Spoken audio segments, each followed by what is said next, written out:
Hare Krishna. Hello friends, how are you all doing? I hope you all are doing well. This is Ritendra, I am preacher of Srimad Bhagavad Gita, and today I am going to talk about electrostatic energy and Srimad Bhagavad Gita, electropotential energy, and also the law of Coulomb.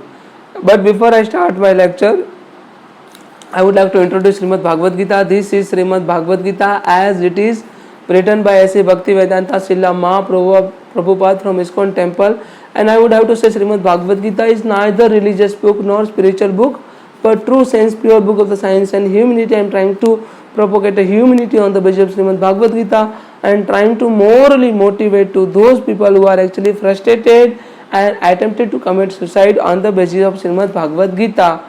So let's get into electropotential energy and Srimad Bhagavad Gita.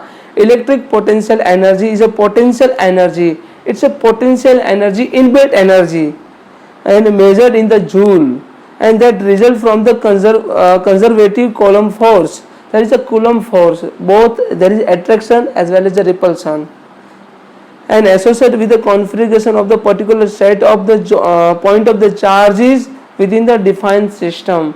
Point of the charges within a defined system. That is a system. There is a two charges particle. One molecule is positive charge, another is a negative charge. Then there is a Coulomb force. Both are associated with each other, and the energy which one has been created attracted to each other and also make another new molecules.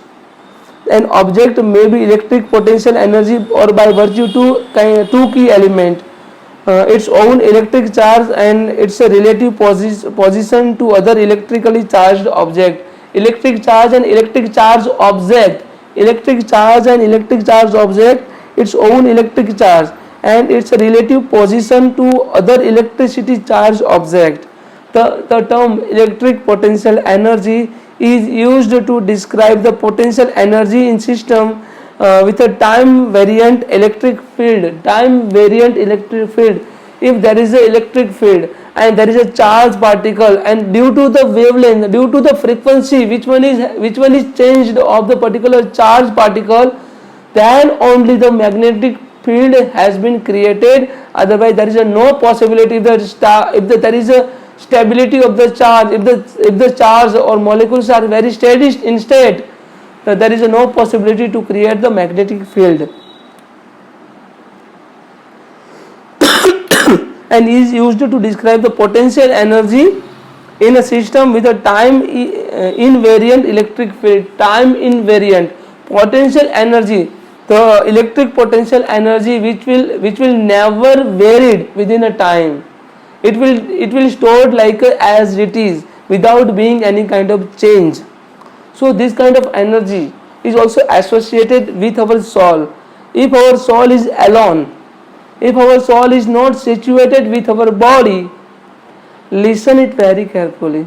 Listen, you all have to listen very carefully, because this is the relation between the electric potential energy, static physics, and Srimad Bhagavad Gita. When our soul is isolated from our body, the soul has some kind of charge or energy, and the particular energy or potential has been stored and it will never change within a time unless the soul is not entered into the body. The all kind of the progress and regression of the soul, which can only be happen if the soul is situated with the body. Without situation with the body, the soul will never get any kind of progression as well as regression and as well as redemption. So this is a direct relation between Srimad Bhagavad Gita and electropotential energy or electrostatic energy. There is a charge particle, and charge particle can also be varied within a time, and the time and the required field is required. The field is required, and the field is our body kshetragya sambandh. The person who is dwelling in the particular field, that is called soul, and soul is known as a kshetragya, the knower of the particular field. Our soul knows everything about our body, and in order to know our body, we just have to try to get self-realized. We all are isolated from the body we are not directly related with us, with our body. Our all the relation will directly be with our soul, and our soul is directly related with super soul.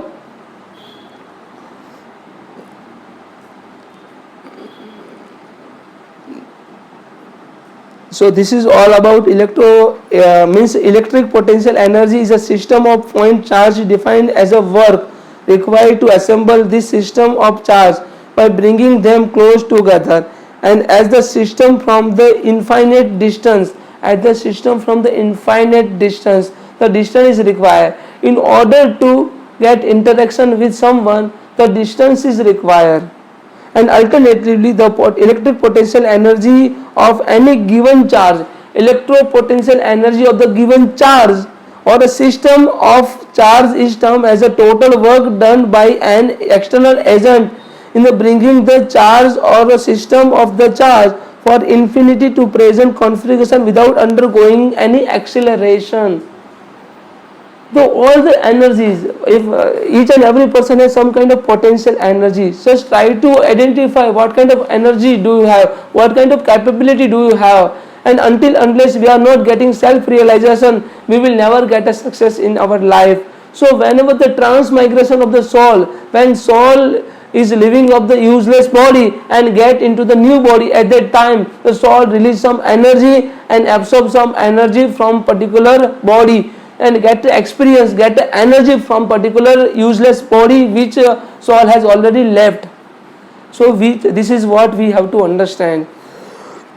How the transmigration is happen, let's get into.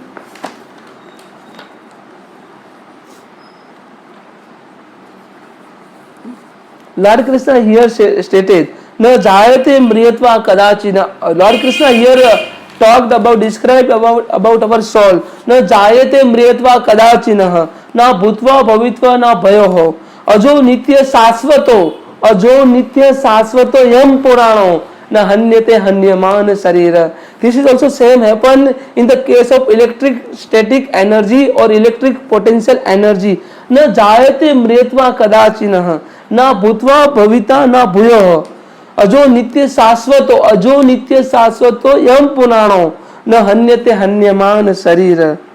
Here the soul is neither birth nor death at any time. The soul has neither birth nor death at any time. He hasn't come into beings and doesn't come into beings and will not come into beings. He is unborn. Our soul is unborn, eternal, ever existing and primeval. And he is not slain when our body is slain. Our soul is not slain when our body is slain. Our soul, our Atma will never be slain when our body is slain. So this same principle is also applied in the case of electric static energy. Electric static energy will definitely be as it is without being any change unless it will not be contact with a particular body. The soul, the energy will varied. Energy will convert from the one form to the another form, but it can't be destroyed and it can't be created. It can only transfer from the one form to the another form. Like a potential energy can be transferred from the kinetic energy, and kinetic energy can be transferred from the magnetic and electric energy. So we just have to understand this various form of particular energy as well as the mechanical energy also required in order to perform our duty, perform our work. So unless the soul, the mass of the particular energy, that is called soul, which one is not situated within our body, our soul, our body will not do any kind of mechanical work without the presence of particular soul or energy. Lord Krishna further stated, "Vasani jina yatha vihaya navani garanti naropparani tatha sarirani vihaya jinaya anyani sanyati navani dehi." Anyani sanyati navani dehi. Here Lord Krishna stated clearly. Lord Krishna stated about transmigration of the soul. As a person put on new garment, new garment and giving up old and useless one, as a person put on new garment and giving up old and useless one, the soul similarly accepts the new material body. The soul Our soul similarly accept the new material body and give up the old and useless one. So what kind of lamentation we all are having? This is all about the transmigration of the soul. This is all about the transformation of the soul from the one body to the another body. So Lord Krishna further stated, Nenam chedanti shastrani, nena dahati pavakah, na chena ankle dantyapo, na sosati maruta. Lord Krishna here stated, Nenam chedanti shastrani, nenam dahati pavakah, na chen ankle dantyapo, na sosati maruta. The soul can never be cut to the pieces by any weapons. The soul can never be cut into the pieces by any weapons. ना हमारी आत्मा को ना कोई शस्त्र मतलब उसको मतलब काट सकते हैं, then it nor burned by fire, उसको अग्नि को इसको जला सकती है, nor moistened by water, कोई पानी उसको भिगो सकता है, nor withered by wind, कोई पवन उसको सुखा सकता है. Soul can transfer from the one body to the another body, and the soul is one kind of energy transfer from the one form to the another form. So this is all about the law of the conservation of energy and the law of Coulomb from the Q1 charged particle and Q2 charged particle divided by the distance between both. The distance between both is required in order to get an interaction. अच्छेद्यो यम अद्यो यम अक्लियो सोष्य इवचः नित्य सर्वगतः स्थानुर अक्लियो यम सनातन. Here Lord Krishna stated, this individual soul is unbreakable. Individual soul is unbreakable and insoluble. Individual soul is unbreakable and insoluble. Unbreakable, insoluble. Unbreakable, insoluble. And can neither burn nor dried, and he is everlasting. Our energy, our potential energy is everlasting and present everywhere and unchangeable. A potential energy unchangeable and immovable, invariable with a time, and immovable and eternally the same.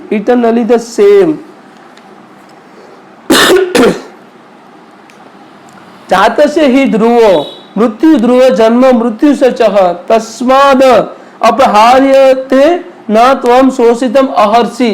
Here Lord Krishna, Lord Madhusudana, Mukunda, Murari, Vasudev Krishna here stated, one who has taken a birth. Here Lord Krishna stated, one who has taken a birth is sure to die.